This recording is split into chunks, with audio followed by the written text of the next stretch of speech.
Well, I've introed any episode we've had mogul skiers by saying we are going to interview people involved in the greatest sport known to man today. And it is also going to be a very full house, not just because we have the most people on the line we've ever had, but because there's that family connection, like a little show called Full House.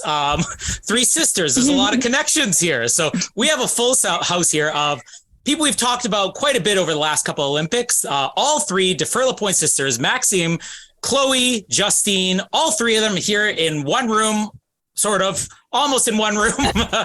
And we are absolutely thrilled to have all three here. Thanks so much for joining us. Well, thanks for having us. Now, we always like to start off these interviews by asking how everybody got involved in the sport of choice. Now, I'm going to assume we have three sisters here. Typically, we interview people who will say, my sibling got me into it. I'm going to take a wild guess that, Maxime, you were the instigator of this. Did it start with you? And if it did, how did you come upon mogul skiing? Yeah, you're completely right. I started mogul skiing first, but it's important to know that we all skied very young. It was just a family sport. We were 3 years old and our parents got us on the hill, and they had friends with kids our age.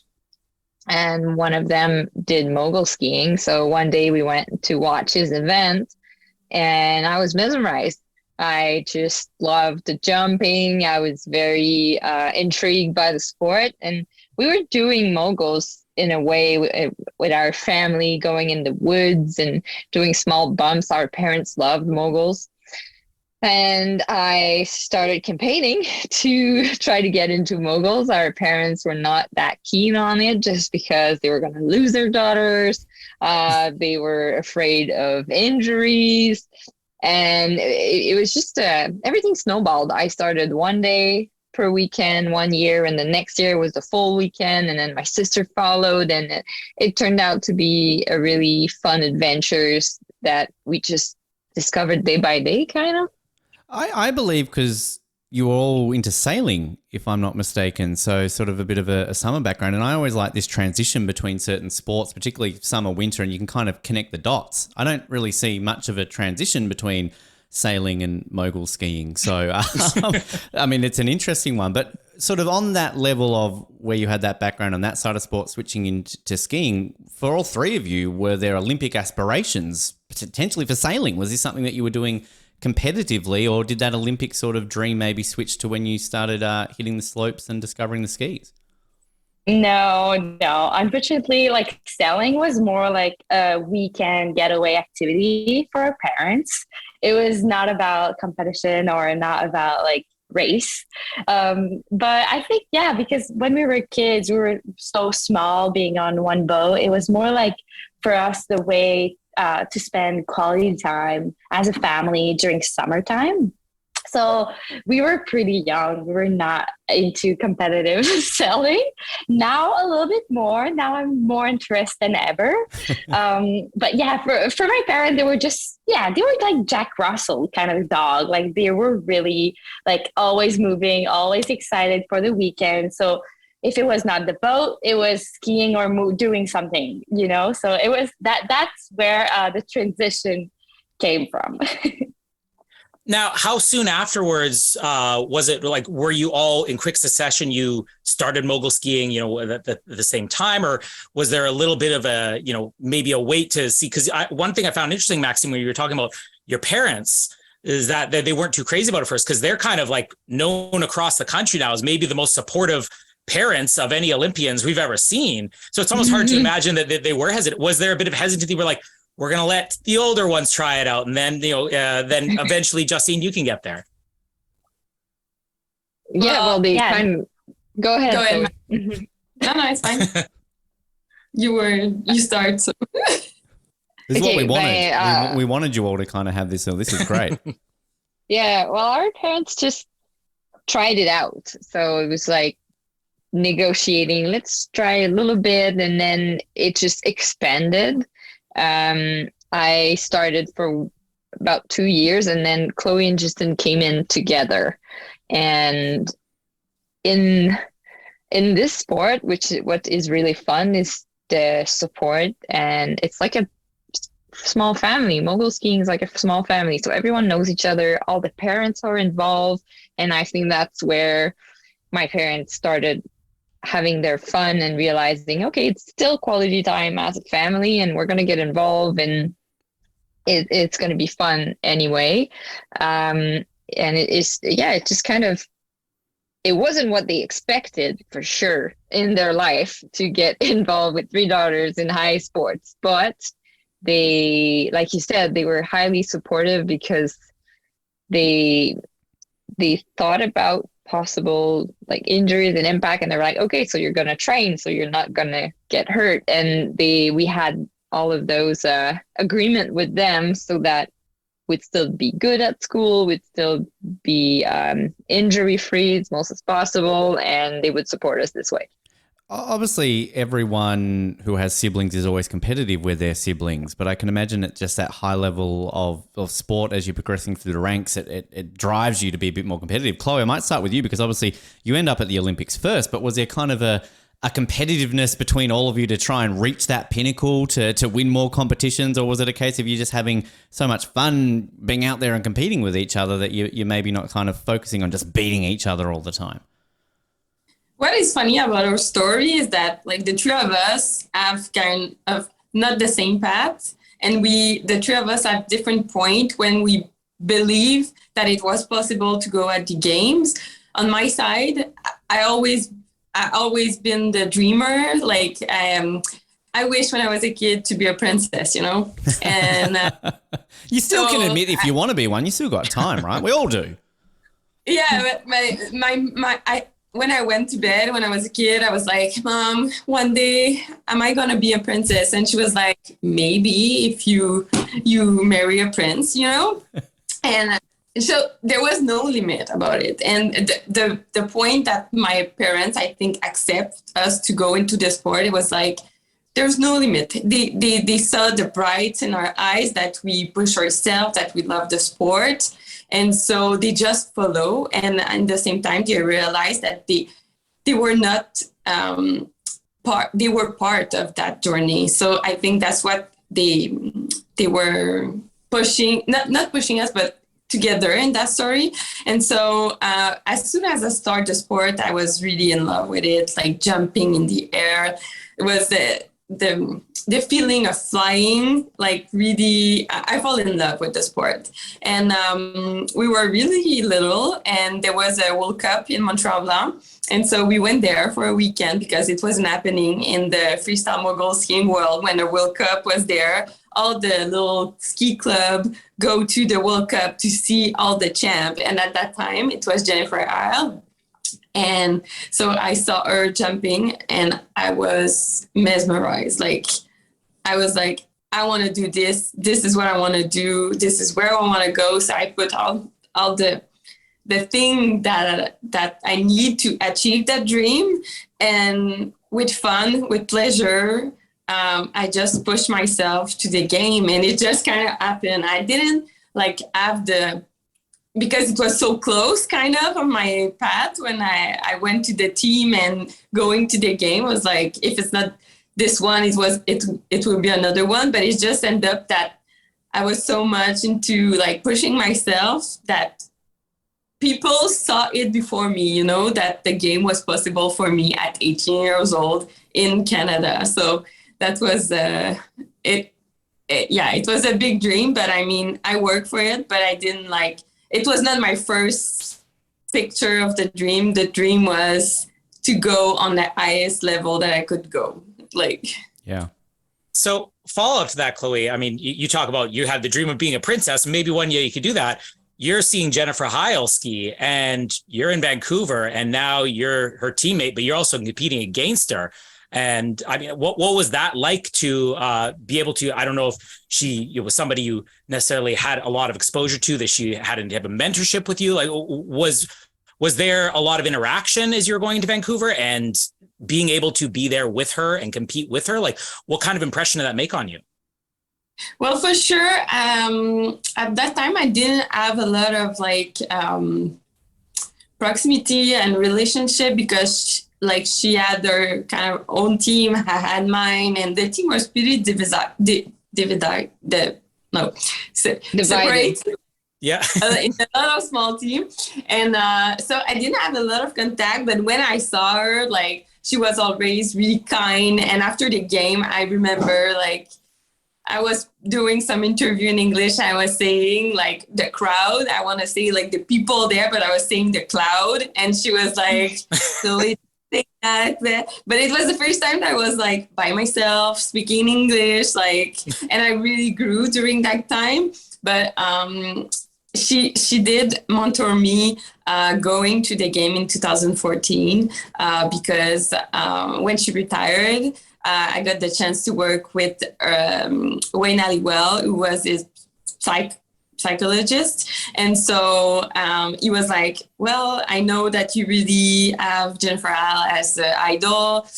She would be willing to have some conversation with you. So I was going into her living room and we were having talks about the future camps and how to see the competition. So after, when she retired, I really got a precious time with her, and we developed at this time a relationship, you know.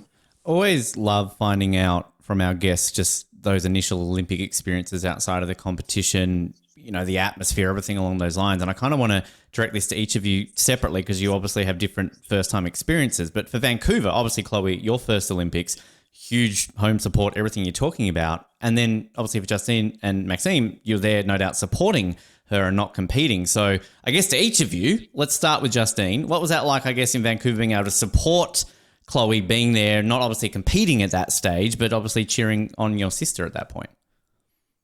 Well, at that time, I was only, I think, 15. So, you know, like a 15 years old girl, don't really understand what it truly means, the impact and how big it is, the Olympic game, you know?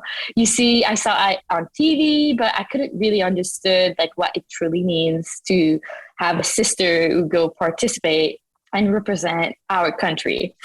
So going there to Vancouver, I remember I was really excited. I was really, really happy for my sister. And I think going there, it's really when I hit the city that I realized how big it was, how gigantic, you know, like to see in one day the whole city of Vancouver, everyone wearing Maple Leaf all the way, you know, like if it was for me, my first experience seeing how Canadian can be proud of their country, and it was amazing. And I really, I remember that day. It was really impressive of the opening day, and to go to the opening ceremony and just like experience what it truly is about the Olympic game and seeing the world being all together without war, without battle, without any politics. It's just about celebrating the greatest athlete in the world. And I fell in love with that. I think it was truly, you know, a hit point into my career. And when I saw Chloe during her event, you know, like I've saw World Cup event, I saw a couple of competition of mogul, but to seeing it at that level, to see the spotlight and all the ambience being so lit up and everyone stop and just watch Chloe for 30 seconds, it was just like, oh my God, this is amazing. This is what I want to do. And at that moment, I was already on the qualic team, so I was already like good in my sport, but you know, like I was not really driven by any goal. I was just like doing it because it was fun. But it was really there that I was like, yeah, this is what I want to do. Like, this is truly what I want to be part of. Fantastic. Just before Chloe and Maxime, you answer that question, one thing you touched on there, obviously your age. I believe you are the same age as Australia's great Britt Cox, and she was competing at those games at 15. So, like, did you look at her, or like, do you look back now and thinking like at 15 competing at an Olympics like that, how maybe you could have handled that situation? Oh my God, I would have loved that. But I mean, I just thinking about it, I think it was an amazing experience for her. I think any 15 years old girl like would have loved to have that chance, because, you know, when you're so young, I think you don't have that like filter, and you're not like, you have such a different perspective that it's, I think, the greatest thing it could happen. Yeah, absolutely. Chloe, I mean, obviously different experience for you though, but like soaking up that atmosphere going on, just what Justine was saying as a competitor. I mean, you touched on it a little bit there before, but I mean, just everything about that Olympic experience, you know, the maple leafs everywhere, Vancouver just going off. I mean, how were you sort of dealing with that at your first Olympics? Oh my God, I didn't expect anything. Like I was truly like in a roller coaster and I didn't know what to expect. You know, there was like scary part, funny part, and like all together, I was just in it. And so to prepare on that experience, when I knew I was at the game, we always have like a pre-Olympic camp that we do like in the west of Canada. Something was close to Vancouver. So I went there with my coach.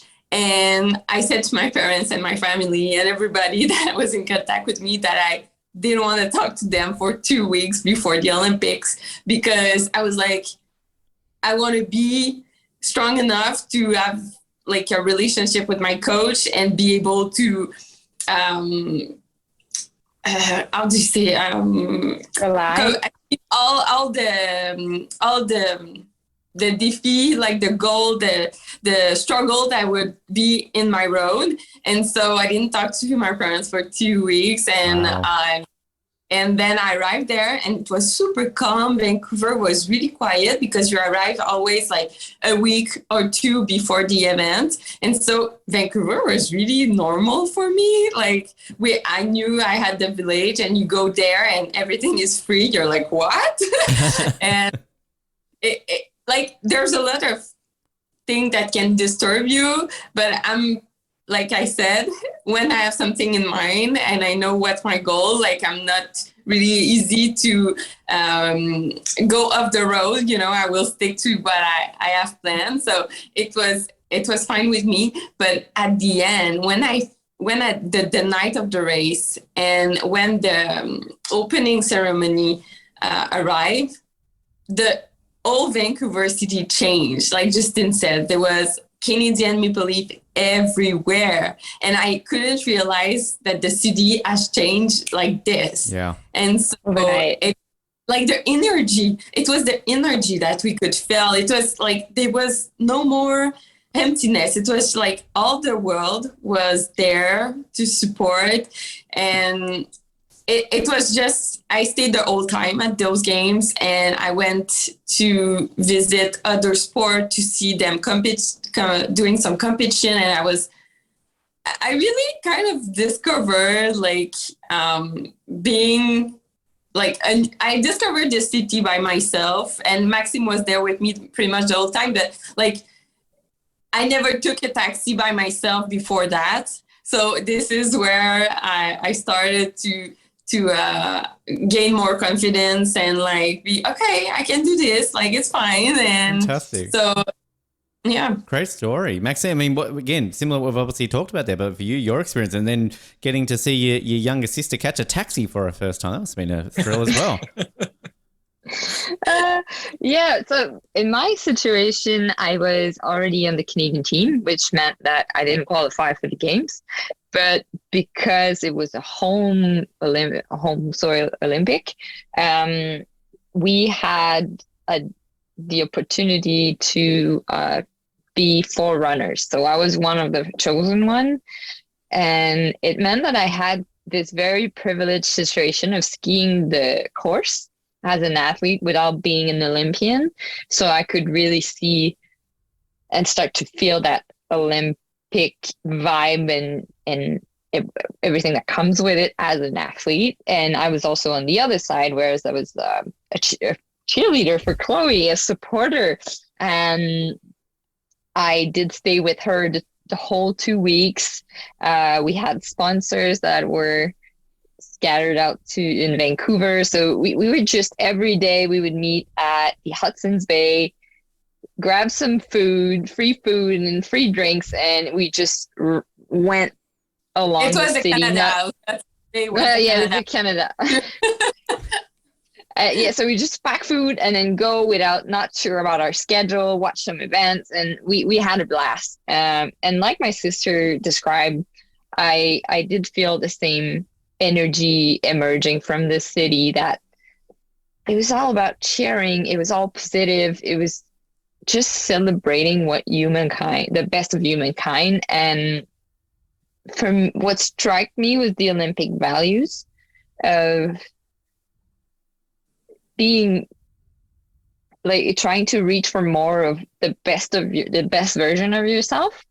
And like Justine, it was that moment when I saw Chloe compete that I really understood what the Olympics were all about, that I was like, okay, I want to be part of that movement. I want to become an Olympian, and because those values resonates with me. And it was definitely a turning point in my career where I just decided, all right, next 4 years, let's put the work in and get to Sochi. And speaking of, we're speaking of Sochi, we'll kind of get the same thing, experiences from all three, because 4 years later, all three of you there. A couple things I just want to put in perspective for people who are listening, who may not be aware of everything, but the dominance of Canada going into those Olympics was like unprecedented. I mean, one of the first guests we had on this podcast years back was Andy Naughty. And she talked about how she was ranked one of the top in the world, but yet couldn't make the Canadian team. Now, I believe 4 female skiers are sent, and 3 of them are made up of your family. I mean, put that in perspective. Like how unprecedented is it that something like that happens? And then I guess go through all of your experiences. We'll go backwards here again. Justine, if you want to start, you walk away with the gold medal, and you're competing against 2 of your sisters in the finals. Like, could you ever imagine that you would be there? I don't know. I think back then, like we were so young. I was so young. I think there was just nothing that was impossible to my mind. I think I always been that driven person. I never had or felt like I had limit. So I think if someone would have told me, well, you know what, you're going to win the Olympic game with your sister and go all the 3 of us, I don't think I would really like say hell no, but I would say, that sounds like a good plan. That would be actually my reaction. I feel like now I'm like, oh my God, this is sometimes I guess I still don't realize how big it was. I think it truly get bigger in my head when I'm thinking about it further. It goes away with years. I think now I'm like, oh my God, this was really rare. I think when you're so in it, you're so living your life and it's just your normal, I would say. Mm-hmm. You don't realize how big and then how like unique it was until now, I guess. And for us, why it was so like normal, I guess it was a whole build-up. Like as soon as I finished the Vancouver Olympic, the 3 of us was training together. We were still in high school, Justine and I. So Maxime was picking up after like our course at home. After school, we were driving an hour to go to the gym together. And of course, after a day at school, we were like, it's not always fun to go train. But because we were 3, one of us was always more motivated than the other. So we were like getting to it because we wanted to be the best. And so it's a build-up of healthy competition and being able to living our good and our bad like days together. And so for sure, it was a surprise to be able to be the 3 of us like at the Olympic, but in the same time, we were able to reach other level together. And one thing that is good about competition that is so tight in Canada is it's so hard to get there. So you're not allowed of mistake. You cannot miss at one point. You have to be on point pretty much all the time. Otherwise, somebody else will have your spot. So I think it's hard, but it's a good competition. Yeah, we were so strong at that point, like you said, and it was a build-up from 4 years of work with awesome athletes on the team, awesome coaches. It was a really well-rounded program around athlete well-being, and we could have sent 6 women 6-man to the Olympics and still taking the top of the field. It was just crazy strong in Canada, and it's unfortunate for some athletes, but that's how sports goes, unfortunately. And I think the cool thing about us is that we do work together, but we also keep in mind that we have our own road to walk and build and challenge to face. So we each own our journey, but support each other through it. And that was definitely our strength throughout our whole career, and what made probably a difference in Sochi. And Chloe and Justine and I had some podium prior to the games. Chloe and Justine podium together. So it wasn't anything that didn't happen before. It's just that time it happened in front of the whole world, and managing that pressure and keeping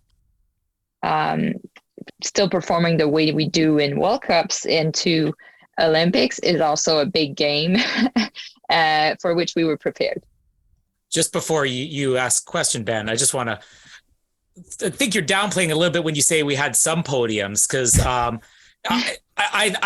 had to look this up because I remembered a lot of dominance, but all the World Cup events, and if you include the Olympics in there, and between the three of you, only one time were one of you not on the podium that year, leading into the Olympics, including the Olympics. Are you serious? Only one time that entire season where one of the Dufour-Lapointe sisters is not sitting there on the podium, World Cup and Olympics, which is incredible. That's a bit dominant. That's a little bit dominant. Yeah. That's now it makes sense. Thank you for rectifying this situation. You're just so used to it that basically you just end up rocking up to the podium after an event, and the one time you're not. We're so close to what we want to achieve, and we all, as an athlete, we always think about what's next, how we can be better. And so I just feel like sometimes we don't realize what we accomplished, really, all the impact and everything, what it's mean. So you make us realize what we kind of miss. But I think for us, we're all so much focused on the performance itself, the way we skied, the feeling we've had. Honestly, I don't really remember most of my results in numbers, but I remember the feeling very well of every competition, whether I did good or bad.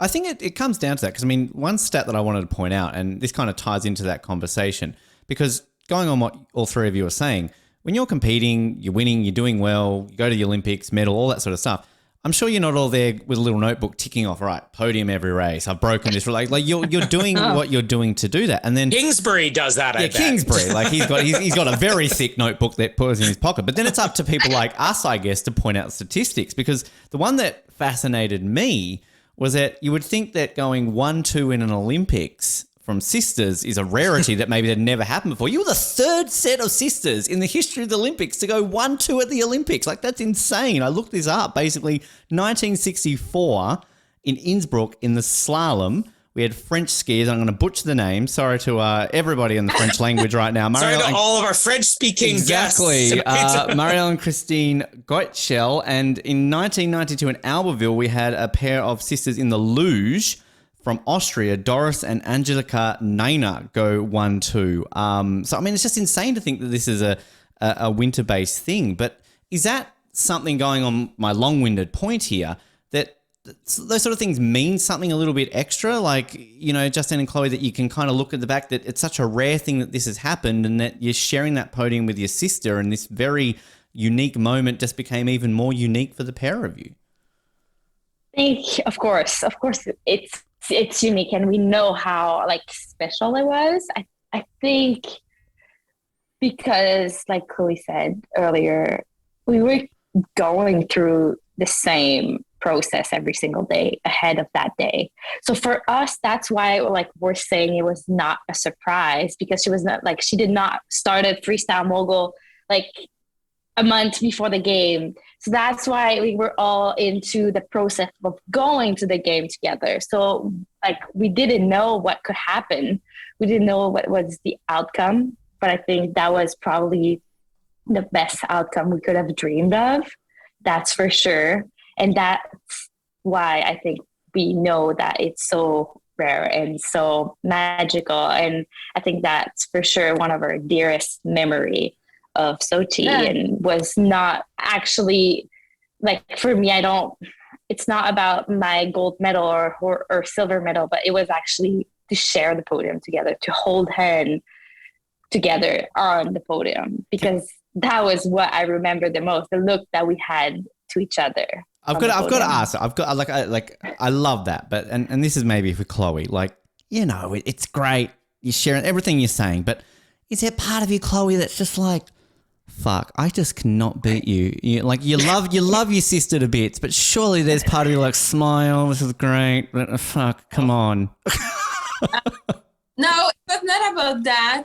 I was like, what did I miss? I was more like, what did I do a mistake? It was not about the medal of Justine. It was about my performance. Like, because of course I wanted to be on top. And it's freaking bad to say that I was thinking about that and I won the silver medal. Like, in my head, I had this little voice. I was like, just shut it down. Like, you act like, why? Like, but it's like the mechanism that just go with it. And it's that it never ends. Like, for athletes, we want to have the perfect run, and until you get the goal, you don't have it. But at some point, I calm my little hamster, and I was really appreciate that moment, because I saw all the work that I put it in to get and it's not the medal, to get the medal. Yes, when you have a goal, you figure the medal, the piece and everything. But when I have it, I just realized that it was all the process that I'm most proud of, and how I was able to live that day with stress, with many runs to do, skiing at night when we never ski at 1:00, and all the thing that took to make that performance happen, and how I control all the idea during that event. And I think this is what's the most important in everything in life, you know? So. And meanwhile, Maxime, at Christmas that year, Maxime got the extra piece of turkey because you two had Olympic medals. So therefore Maxime deserves a little bit of extra meat at Christmas, maybe. Well, becoming to push to work on that question, you know, I ended up 12 at the Olympics, and during the media tour, everyone was asking me, how do you feel? Are you jealous? And people don't know every athlete's story. You know, it's not a walk in the park. There's ups and downs for everyone. And my journey to get to the games was a journey of self-development. I've learned so much about myself. I've grown so much into it, and up to the point of medaling, which in World Cup, which gave me my tickets to Sochi. And I was a big athlete of training. I would do all the runs you want. I was great training, but performing, I was always worried about perfection, and I would ski less of myself just because I wanted to look good. And I had to work through that. And in Sochi specifically, the course was hell to ski. It was so hard and technical, but you had to just throw yourself at it if you've had a chance to ski fast and well. And I remember, to get to that top 6, my coach told me, you need to ski 1 second faster. And I'm like, okay, fine, I'll do that.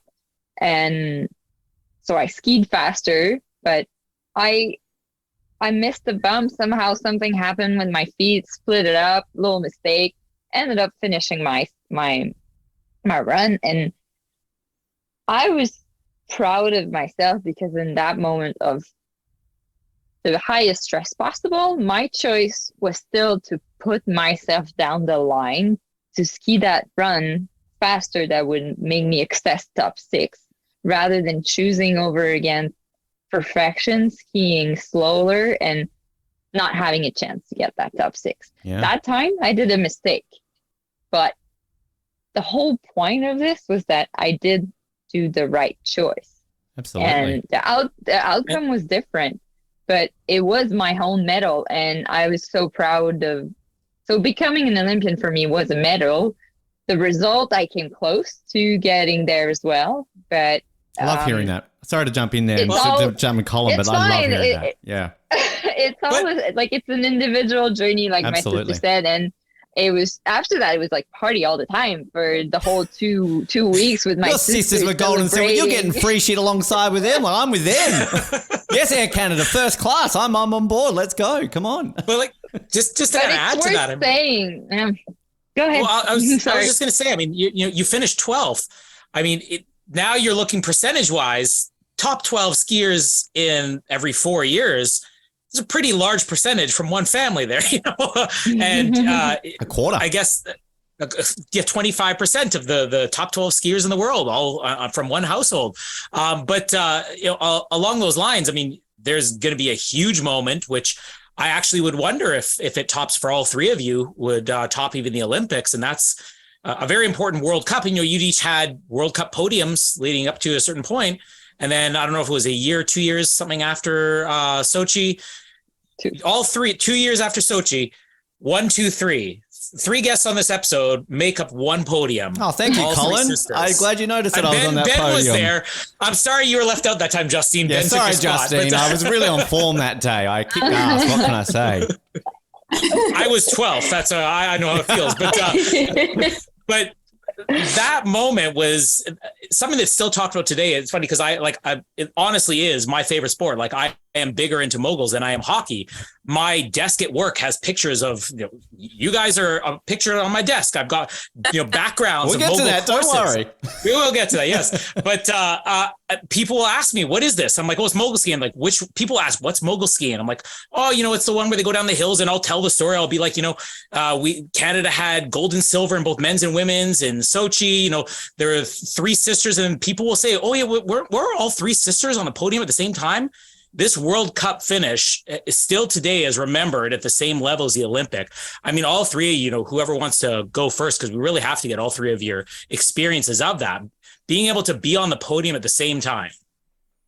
That day was crazy. It was like a day that we didn't really talk to each other, but we felt that this could happen. Like, we were clearly on a vibe. We were clearly having a vibe. We were first at home. It was in Val-Saint-Côme. So it was home. And to have their family and all the crowd is really cheering for Canadian. Like, it's actually really something.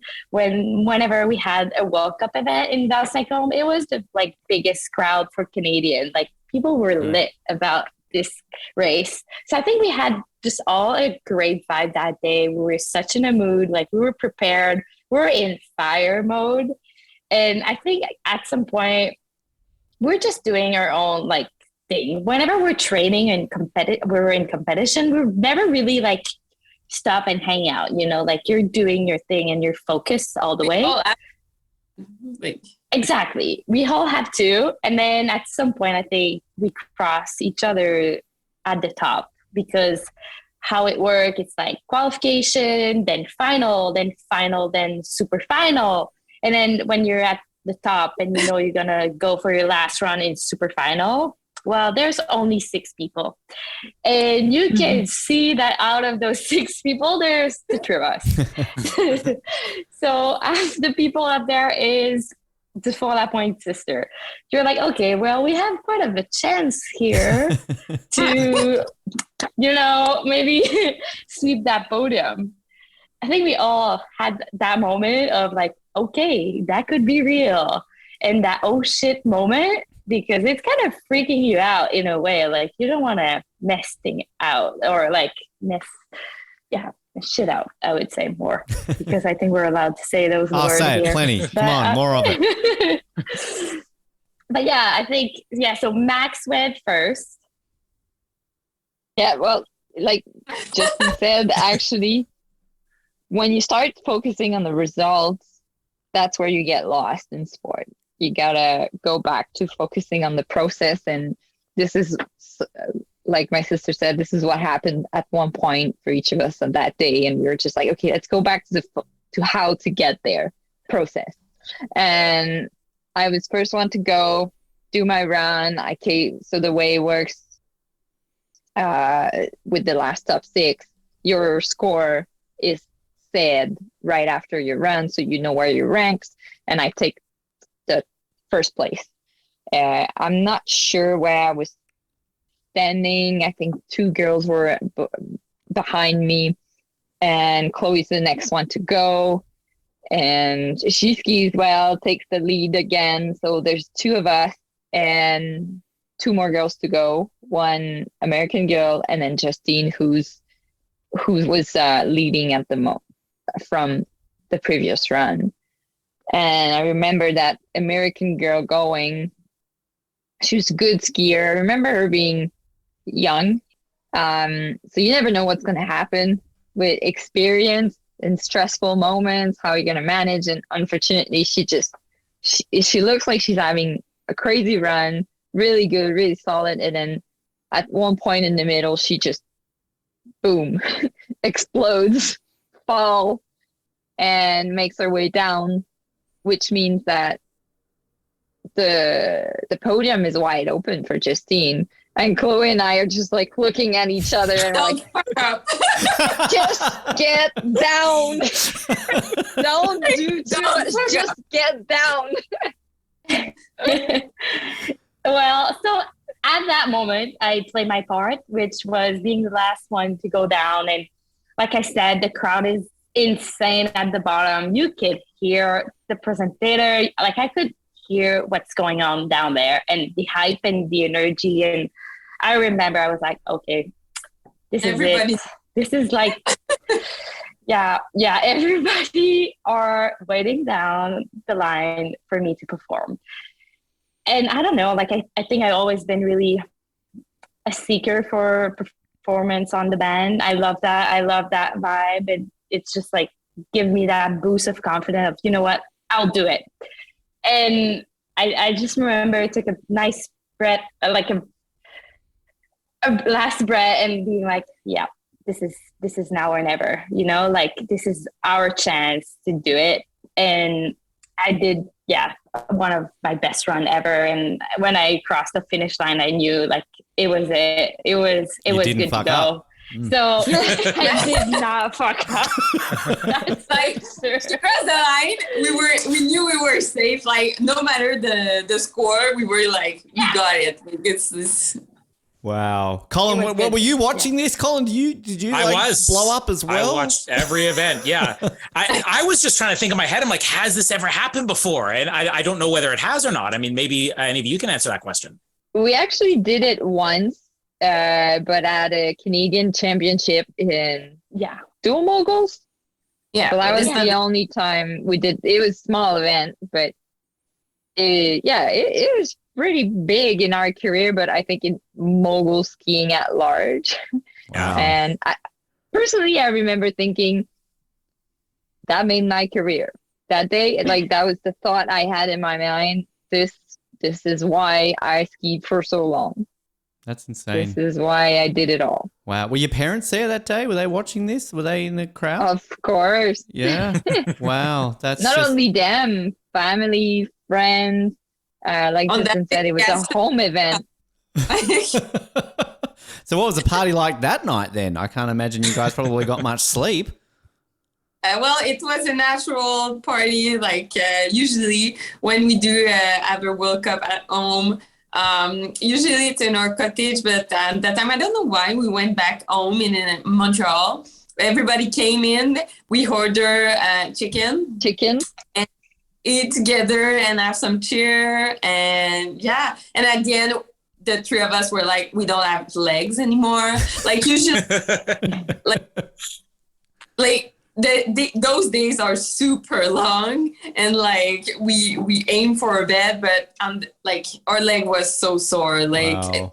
You know, like the pinch, the wave was there. Clubbing. It was worth it though. I've been to Montreal, one of my favorite cities in the world, and I know it's a city that knows how to party. So I can imagine that definitely that happened. One thing I wanted to touch on actually, we started our show in 2016, so we covered Pyeongchang. We were doing daily episodes, and we were actually on air during the Moguls event. And I wish I actually had the clip to play right now because Colin went off basically. Eventually when Justine, obviously you got the silver, but it was one of my favorite moments of those games. Colin, I want you to just, can you recreate it right now of you going off at that moment when you realized that Justine had gotten another medal? Because I wish I had the clip to play right now. I wish I could remember. I think I lost consciousness. I think he did. Because then fast forward to Beijing when we're covering, and basically my coverage here in Australia was, I think, maybe like a minute or two ahead of Colin's while we were over Zoom. And I was watching what was happening, and Colin's like, don't joke.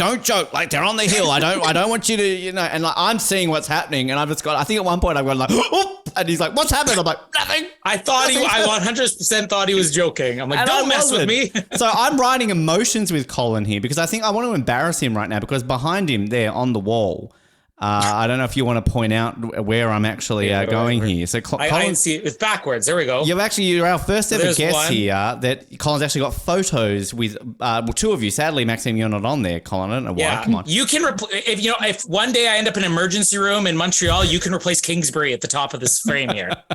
I'm basically embarrassing Colin here of his fandom of all three of you. So that's just the point of that. Colin, talk up a bit more of this. Come on. I feel you need to, Well, I actually do want to ask a question about Beijing, but yeah, I would go to Calgary when they still had it before pandemic and everything.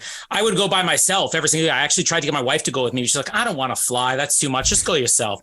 So I would go to Calgary just to watch the Moguls World Cup. And I think one year I went and I was like waiting around, and I'm getting pictures with Jalen Koff and Kuma Harishima and Perrin Lafont. I mean, you're both being flooded, and Kingsbury's being flooded.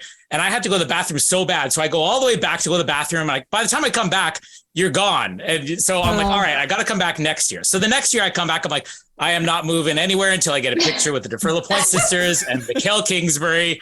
And I think with Kingsbury, he was literally out, and I'm like, please don't leave yet. Please don't leave. It was me and one other guy taking pictures. But yeah, so you made the Wall of Fame, and I need to get Maxime in there. So we got to get Kingsbury out of this frame here. He's got to go somewhere else. I need to have one full frame one day.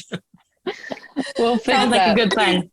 I notice how John Montgomery is the biggest one though. Like you're just in the little frame. Sorry about that. Yeah, we did have I had to send John Montgomery a picture of that because it wasn't on video, but I had to prove to him that was there. But on the topic of Beijing, I mean, the other thing that was really funny in our coverage of Beijing was that the media coverage in Australia very different from here. And as Jakarta, come on. Sorry, no offense, Justine and Chloe, but like, come on, we're still celebrating. Good job, yes. But I couldn't even tell you, like 2 or 3 days later, we're talking about, all right, well, what's CBC covering? And I'm like, CBC's still showing replays of Chloe and Justine at the bottom of the hill. Like, but it's weird because you think that would be this sad moment, but I think it's something weird with Canada where, and I'm saying weird in a good way, that like Canada will embrace the way somebody takes defeat.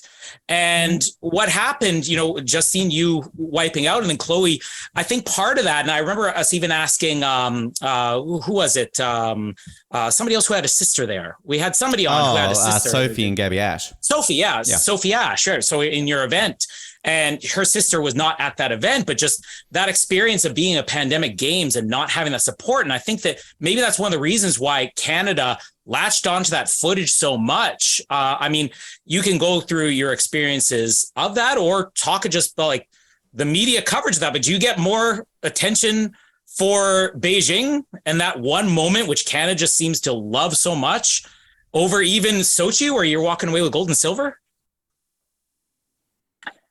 Well, I don't know. I don't think we had, it's for sure different. Those games were really pandemic style. So they were not super like we did not connect. And the thing is, we did not have really that many people around us when it happened. So you feel so disconnected to the world.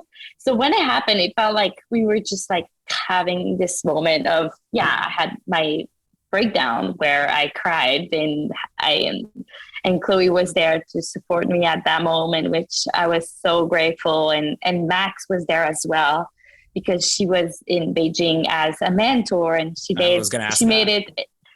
So she was able to be at the bottom of the hill to be there to this important day. God bless Max to be there. I think it was just like so important to have both of my sister that day. I think it's hard to go to the game. I guess it's harder to crash at the game, but it makes it way like much better to go through it with your best partner in life, which is my best friend, my sister. So I think in a way, maybe that moment, I think got a lot of coverage from what I heard from my mom, because I did not watch really much the TV at that moment. We were in China. But yeah, I think it was quite surprising to see how much Canadian were shook or really obsessed with those images, maybe more than Sochi, because I think that's maybe one of the first time that you can, I don't know, like you're not only celebrating a hero that is so far of you, you know, like sometimes a medal, it can be unattainable, but when you see someone crying because he crashed and he's heartbroken, you can feel the same thing at home in your couch, because you've been through the same, at some point felt the same way that I had. So I think we connected with Canadian on maybe a deeper level at that day. And I think just to add on, I think it's a pandemic Olympic, and everybody at that point needed that hug. And so even viewers, because like Colin. Viewers have been separated from fam. Well, I just mean like viewers are separated from their families and everything. Like, so everybody kind of identified with, you know, oh, I'm down and there's nobody around me. Like, I think maybe that's part of what it was. Maybe. Yeah. Was It was all about humanity, you know, rising from challenging and showing vulnerability. I remember talking to Justine when she got down the hill, crying all over emotions. And I wanted to make sure like, okay, it's normal what you're feeling. Like, you can let it out now, but you're going to have to get out of this zone. You need to go talk to the media. And this is going to be your opportunity to define yourself in the way that you want. They're going to remember what you're going to say and not what happened on the hill based on what you're going to tell them. And I think it resonated with her, and she delivered a message that anyone could relate to in times of difficulty, and how to be sad yet seeing through it and having the strength to walk through it as well. And it was kind of an interesting continuum of our story. People saw us in the celebration of medals, and they saw us down and yet still being just as close. So I think it was more of a human being connection of, wow, support. It was way beyond performance. It was about connection and human support. This is my point of view. I think it's a good thing you touched. I mean, not to the extent, but obviously from the Australian angle with Matt Graham, obviously not, being able to back up what he did in Pyeongchang, and he sort of broke down in his interview on our network here, and the discussion was sort of around that, and, you know, Australia sort of rallied behind him, you know, sort of he felt like he'd let the country down, and we're sort of like, well, no, of course you didn't. Like, you came into this with this, you know, terrible injury, and you just on the top of the hill. Like, it was you know, an achievement to get there in itself, but it's sort of that level of what you're all sharing there, and kind of, I think with the pandemic, you know, obviously really adding to all of that. I've got a couple of questions. We're going to close it out, and I'll let Colin handle that sort of the closing set of questions we've got, because it's always fun when we've got a guest on the show who's actually already answered these questions. But just a couple of quick fire ones. Just on the Australian angle, I've got to ask it. I don't know how much back in the day you guys had interactions with a certain Dale Begg-Smith. He is an icon of our country and obviously, you know, Canadian born and raised, sort of. I mean, did you guys interact with the GOAT much at all? Sorry, Mikhail, but Dale's the GOAT. I always need to get any Dale Begg-Smith stories if any of you have any to share. Just quick fire question to you. We Not weren't so really much. close to him. No? I say No. I was too young. When I arrived on the World Cup, like all the people up there was like way older than me. So like it was not kind of and I was not going in the bar and everything. Like He's got a I private wanted- island. I just didn't know if he'd ever like invited any of you out there to celebrate like the medals in Sochi or anything like that. He was definitely someone we look up to. Mhm. Like we knew he was an amazing skier and it was impressive to watch. I think he was definitely part of all our inspiration. He's an enigma. He's such an enigma in Yeah. this country. I just He was an had enigma. not that like The story, No, every time we have any but mogul I- skier, it's like the stories we get from him because he literally just disappears. Like, I don't think anyone in Australia's heard from him since Sochi and he left. So, you know. No, it's so weird. I think he was an enigma to everyone on the freestyle world as well. I think when we skied together, we were so young. He was there in Sochi, and I was only 19. I remember one party in Sochi that we saw each other, that we had a chat, but I don't remember the chat. That's I think enough, that was Justine. pretty That's much- enough. You had a chat with him at a party. To me, that's answered the question. I'm satisfied with that. Just quickly too, we always like to find out from our medalists, what do you do with the medals? Are they on display in a sock drawer? Like, I mean, kind of, is there the Dufour-Lapointe Museum coming soon? Like, I mean, sort of it's hidden. hidden. All right. Yeah, we're secretly trying to rob all our guests. We never admit that, but you know. Okay. Yeah. I have. We're not the hidden. people that goes with the medal in a party or like with our family party, even though we want it and everything. If they ask, we'll show them, but it's not everywhere in our house. I don't like to have picture of like, we always felt that this is not what made us like, but when I retired, I was like, well, it's a big part of me, but it's just like, I think I don't want to see it. Like, I think we don't see it as the media see it. Okay, I get Like, that. Yep. I don't I'm just saying. I'll just say one thing with the Sochi medals. I think I voted that as my favorite medal from the Olympics when we did it. Because they're a beautiful looking medal. Actually, and I realized the reason why you two were so upset in Beijing, it wasn't because you crashed out. It's because you weren't going to get a bing duen duen. That's why. Like you were actually upset that you didn't want the medal in Beijing. You wanted the golden bing duen duen at the end. Yes, Right. Yeah, Like, I know. Yeah, Yeah. that's a disappointing. One he final was thing. a stunner. And Colin, then I'm going to hand it to you because this is a newish question that actually was born from a mogul skier.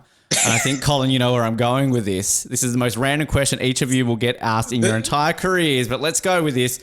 What is your favorite Meatloaf song? Meatloaf. Meatloaf. The singer Meatloaf? Do you know much of his music at all? Nope.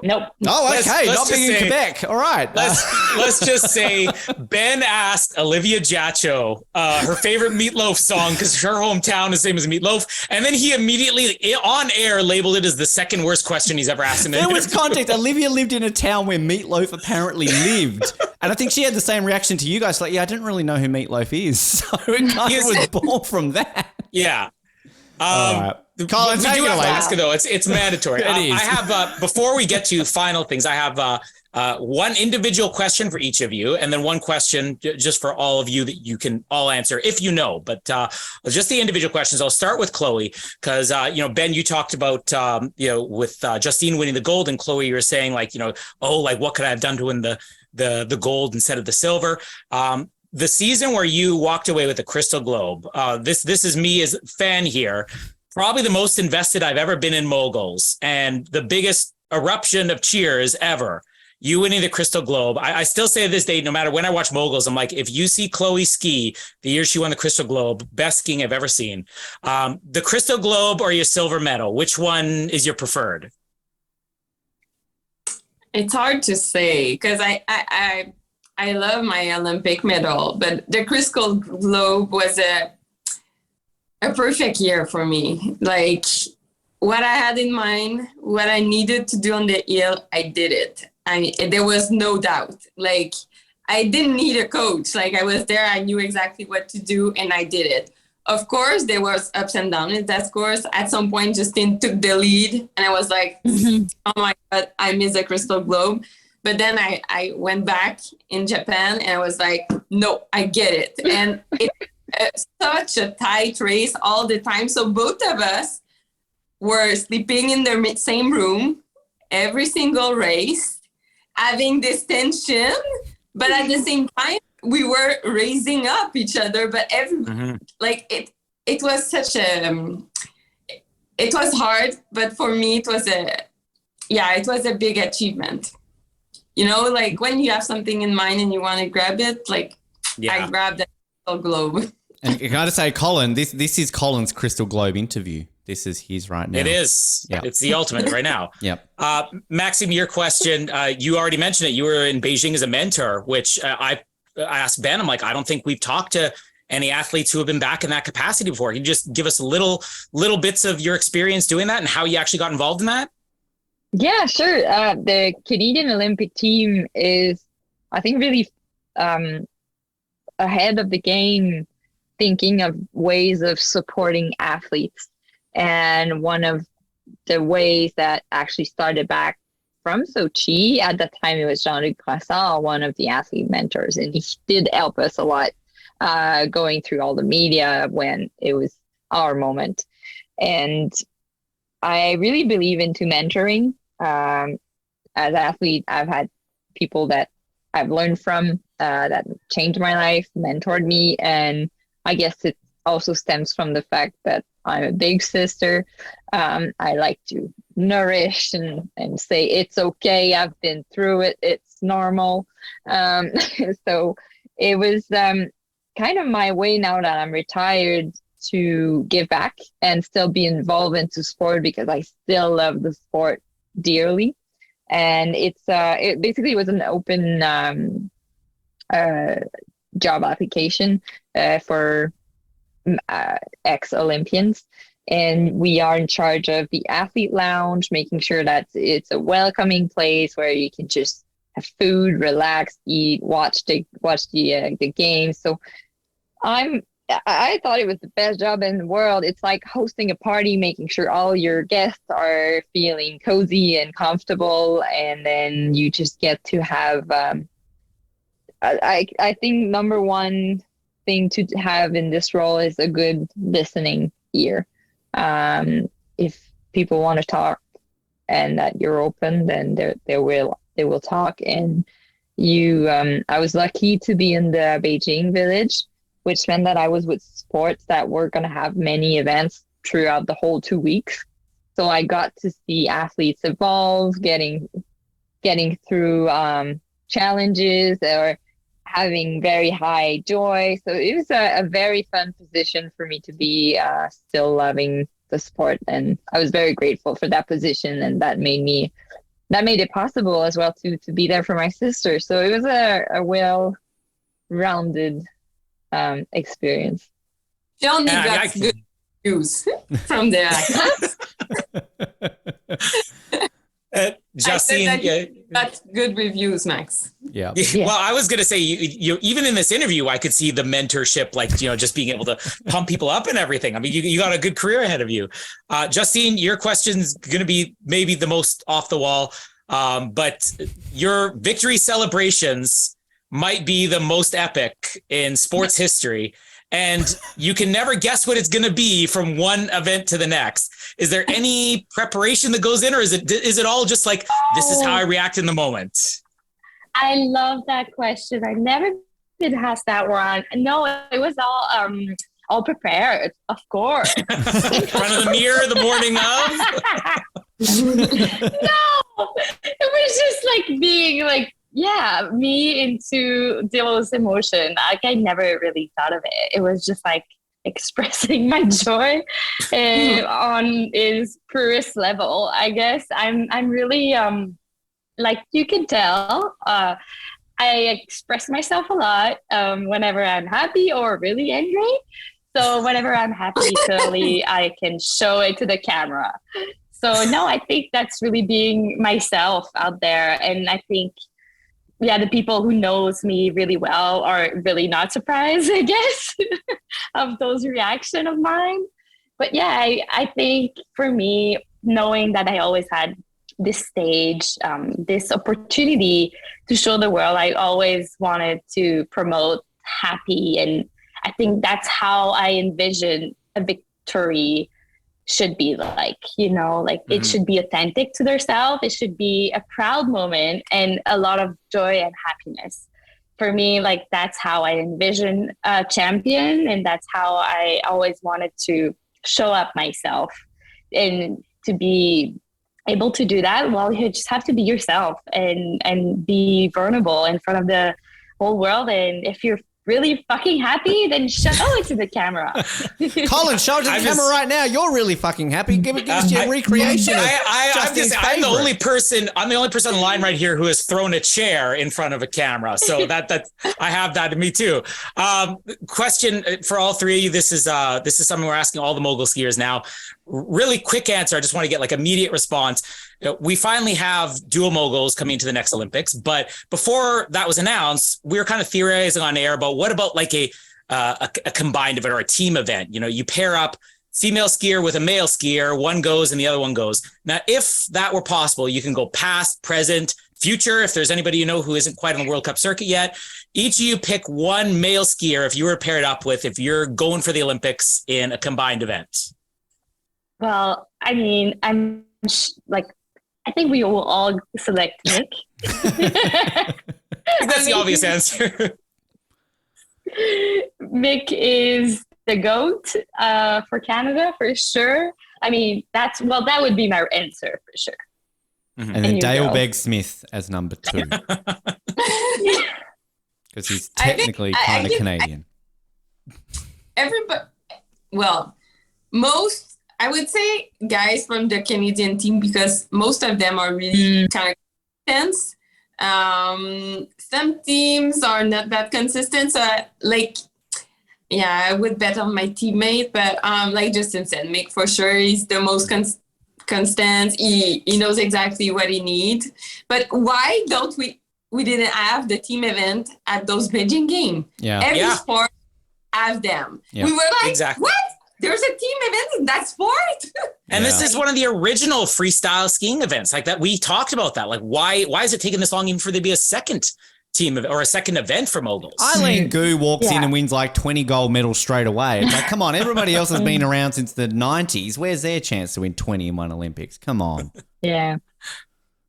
We do have a final set of questions, which we'll get to. But just before you get to that, I want to plug a little TV show that you all appeared in, that you may have been the stars of, which I want to petition anybody out there who works for Crave TV to get an English subtitle version, because I watched your version in the limited French I still remember, just because it's your show. Trying to pick up what I can here and there, but there needs to be an English subtitle version. But anybody have any comments on the show? We had Tessa Virtue on, I think it was last year, and she didn't have very kind things to say about her TV show. But yours seems like it was a lot more genuine and more documentary like. I mean, are you guys up for a season 2? Is there a possibility of that? It's not. Yeah, we wish. It's not in the book right now, but the way we decided to do it was to keep it authentic and true to ourselves, and showing what's behind closed doors, because nobody understands the way we are, and everyone's always concerned about competition, and we're like, no, there's none. And it's really hard to understand unless I think you see us like buzzing around each other and understanding how deep our bond is. And that was the goal of that TV show. And we were very proud of and happy on how it actually what we imagine is what we saw. So it's really true to ourselves. I have a question. What part did you like the most? Justine picking up some cake in the garbage, or? That's going to be the highlight right there. Yeah. You don't have to duplicate it here. Yeah, that was highlight too. Colin's actually learning French so he can watch it. Like he's purely like French lessons every night, just purely so he can watch it and understand it. Really. So. Oh my God. We'll ask Ray for sure. Please do, because I'm sure you have a little bit more pull than we do. But our final set of questions. Now, this is something that I'm going to hope all three of you answer this. So it started during the Rio Olympics, but they did it for Pyeongchang as well. So Team Canada gave the athletes all a questionnaire that you filled out in your own handwriting, and there were some pictures attached. And the only one that's actually available online is Chloe's. So we're going to ask all three of you the same questions Chloe got. And I'm actually curious to see if, Chloe, your answers match up now 5 years later. And drawing. Can I say, Chloe, your drawing is amazing. You've got some good skills there. Yeah. And you know what? We have had some of our guests who have submitted drawings. One was Sophie Ash. So there's no pressure, but if you wanted to re-answer any of these questions with a new drawing, we will accept it and post it on social media. Now, I'm guessing none of you remember this just from the expressions on your faces, but let's see if any of this jogs your memory. So the first question is, the first question is hello, my name is, but we know what your names are. My favorite Olympic moment is, so we'll do this in order. We'll go oldest to youngest. So favorite Olympic moment, Maxime, Chloe, and then Justine. From our own? Just across the board. At large? Yeah. Can be your own, can be any. I guess my sister's podium, our Sochi experience. Yeah. Okay. Yeah. I would say the same, but you did say that. Just fun fact. That's what you answered. Okay. Yeah. Well, I guess I will follow along, Okay. and I would just said that that it would be actually the podium that we swept in that cycle. Okay, that works. Now let's go the opposite order this time around, shall we? So let's start youngest to oldest, I think. So let's go with if I could have any. So you keep the medal, by the way. Yeah. if you could keep any superpower, if you could have any superpower, what would it be? I would be able to fly and spread smile. That's like what Chloe envisioned my superpower to be. Aww. So since then, I kept that one. And okay. Yeah. I like that. Chloe, I'm really hoping you're going to answer this because I've never seen this answer before. And I want you to have the same answer. No pressure from 4 years ago. 4 years. Yeah. Yeah. Oh my God, what did I say?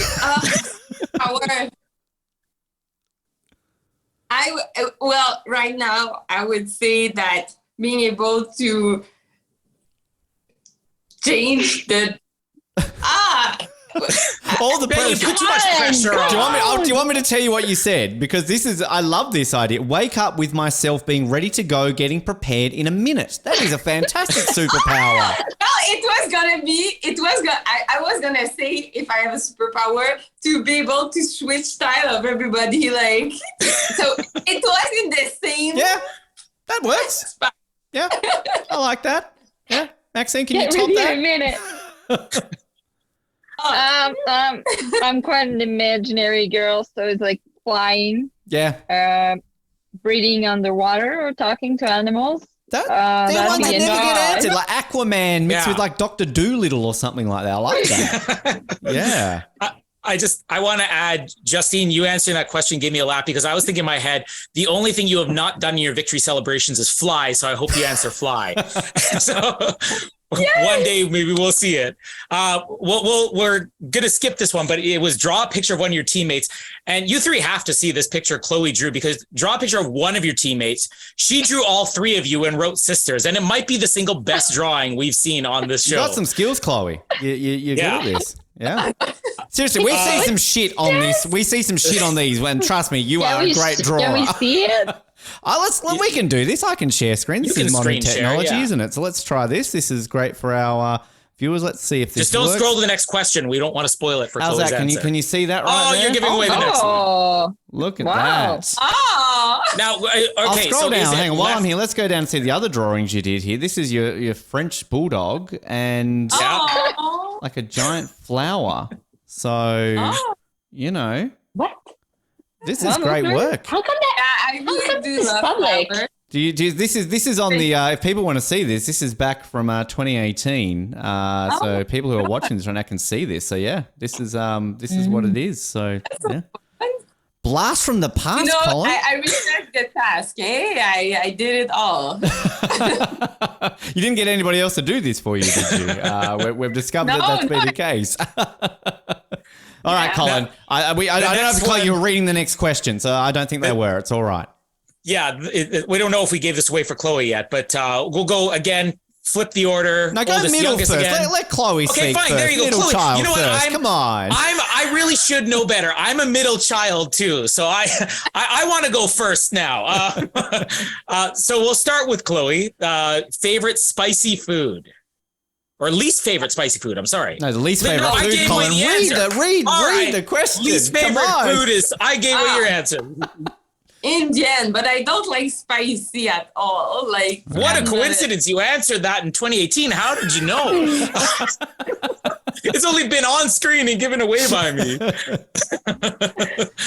Maxime, you're one. Least favorite food. I don't know what it's called, but it's when we were going in Japan, some of their menu had some very jelly kind of Okay. food, and Food. I don't. Well, I didn't know what it was, but it was very jelly. Not Oh my no, kind of thing. I remember what I hated the most. I thought you were going to China instead, where we had those kind of noodle or thing, and it was just like super yummy until you hit that red bubble of that round, like it looks like a red pepper. We need it was pictures. Like tingling your tongue. It Wow. was like the worst feeling ever. Like it was like I can't feel my tongue, and it was just like so weird and so intense. Like in 1 second, you couldn't feel your whole mouth, and I was freaking out. So since then, I'm like really scared to those, which have a name, but I don't remember. Okay. We've covered a lot of the East Coast in our least favorite foods here. Yeah, we're learning. But can we I just want to clarify, everyone's favorite food here is obviously poutine, being from Montreal, like the greatest food in the world. Like, come on. No? okay. Oh. You know what? I'm We're gonna not truly Quebecois for this one. I'm sorry. Like I love poutine, but I'm not like obsessed with I'm it. just... Like I'm okay gonna- with once a year. Okay. This- Well, That's my This max. is not to. This is not to. when it's necessary. it's always necessary, isn't it? Well, Come on. See, in Ben's mind, it is because Ben was here in Winnipeg a couple of years ago, and he had been traveling all over, and he literally had got. How many poutines did you get in how many different cities? I think I was in Canada at that point for like 28 days, and I think I'd had like 20. This is when I used to be quite fat, and you can probably see why. I think I had 26 in 28 days. Yeah, it was ridiculous. Yeah, I had to drive him across the city to a poutine only place, and then still the next day he wanted to try the Burger King one across the street from my apartment. No way. Oh Yeah. my god. I lost nearly 100 pounds Yeah. since then, so you know I was. You can see why. It was Good it was for 100 pounds you. poutine. Yeah, I stopped eating poutine, and look at me now. Thank you very much. It was the diet. This isn't on the questionnaire, but it's on other questionnaires. I always like asking this. Growing up, who was your favorite childhood sports team? Let's start with Maxime, and we'll go. I don't know. You might all have the same. Did you have were you all Habs fans growing up, or No. No. Right. No team. No team. team. Okay. No team. team. No. None. All right. Okay. No. But you know, Too concerned playing ourselves. That works. see, I No, would but answer my favorite team was Dufour-Lapointe. Yeah. Have you got a T-shirt? Like, Oh, you're too kind. are there Dufour-Lapointe like merch? Like, can we get Colin a There T-shirt is. or something like that, or do you have I them look, all? but Sorry, it's- Colin. I didn't see a men's line. Oh, come We're on. not in the, Oh, we're not yet in the men's line. Colin. Sorry. But But I've offered though. some men's do buy tissé serré stuff. Like it's Yeah, not, well, you can I already told my wife, I'm like, I want you to check this out. Think about Christmas. You might want to put it on your Christmas list. I just want to point out one thing too. I love embarrassing Colin. Just before this interview started, Colin told his wife who he was interviewing today, and his wife then did say, "Remember, you are married and have children." So he's just been reminded that today for this interview. Well, so one of the upcking questions here will actually remind. Don't ask him to marry you, Colin. You are married. No. Which I'll jump to the different question here, though. My favorite vacation spot is, and then there's the addition on there because. So let's go Justine, Chloe, and then Maxime for this. I would say on a boat, because it reminds me of my childhood, and I just love being on water. For me, it's it's like heaven. Chloe? I would have said the same as Justine because I do have a boat as well, but I would say Bahamas because was right. the most beautiful water that I've ever seen. And I was going to say that's where my wife and I went on our honeymoon 10 years ago next week. So happy anniversary, Jamie. He went there because of his love for James Bond, not because of his wife. Well, that's the other part. Yes, thank you, Ben. I'm just going to shut up. Colin's going to just quit this show after today. Yes, I dragged her to see James Bond sights on our first day of our honeymoon. Maxime, it paid off. I mean, she loved it. Maxime, your favorite vacation spot? Anywhere with the ocean, beach, sun, hot weather. Beautiful. The summer flips on side of that winter one. I'll make this the last one, and I'll give it to Colin to wrap up. But if you could each of you be an Olympian in any other sport besides your own, what would it be? And I'm going to start. Let's start with Chloe again. Let's go middle again. Yes, I'm glad that you choose me first because Justine is always staring my answer. So I beach volleyball. This was always my answer. So I make it clear. 4 years ago as well. So yeah, exactly. But I'm not enough tall though. Let's go Justine this time. Let's go. Well, if Chloe would have gone to volleyball, I would have followed anyway. So I guess it would be volleyball. Got a partnership there for Paris. You guys, less than 2 years to qualify. You got time. You can do it. I already asked and she said no. She don't want to get Chloe. to another Olympic game. Come on. I know, it's frustrating. We're not tall enough, Drew. We have to wear 10 years for Brisbane. Come to Australia for an Olympics. I'll formally invite you for beach volleyball at the Brisbane Olympics in 10 years. You got tons of time to get ready for that. There you go. Yeah, Maxime, you could join Maxime. You could be like rivals, you know? I could, but I'd prefer equestrian. Nice. See, there you go. Dressage? Are you sort of into or like more show jumping sort of things? I love both, but probably show jumping. Okay. All right. I was going to hope we'll get you back on one day to explain dressage because we're still trying to work out what that is. But, it's hard to grasp. Yes. Yeah. All right, Colin, bring it home. No. Before we let you go, we'll give you an opportunity to plug one of the many things in what I think is now the Dufour-Lapointe empire. Television, merchandise, everything. But one at a time, you could also plug your social media. Chloe, you get the privilege so Justine doesn't steal your social media in her answer. Anything you want to plug? Season 2 of a TV show? Anything? No, I just want to say that follow us. We have many projects to come. And there's a Tissé Serré right now in all our store in Quebec. So you can buy our merch. Great. Maxime? Yeah, no, it's... No. Justine, you're gonna go. Oh, sorry about that. Well, it's just for us so happy. Like we're so happy and excited to share, of course, our life like everybody else on our social media. It's pretty much our full name on Instagram and on our own platform, and we have Tissé, like Chloe said. It's our new brand new collection is online on few websites, but on really small amounts. So don't wait too long because they're gonna sell really fast. Colin's buying them all. Small amount of clothes. Yep. Yeah, exactly. Right now at this moment. So Thank you so much, guys. It was a pleasure to meet you and have this conversation. It was so much fun. I was absolutely honored, but again, Colin can have the last word here because he's been talking about this all week. Anytime you want to come back on the show, you're welcome. If you want to replace certain people as co-hosts, you're also welcome. So just let us know. Thank you very much, you guys.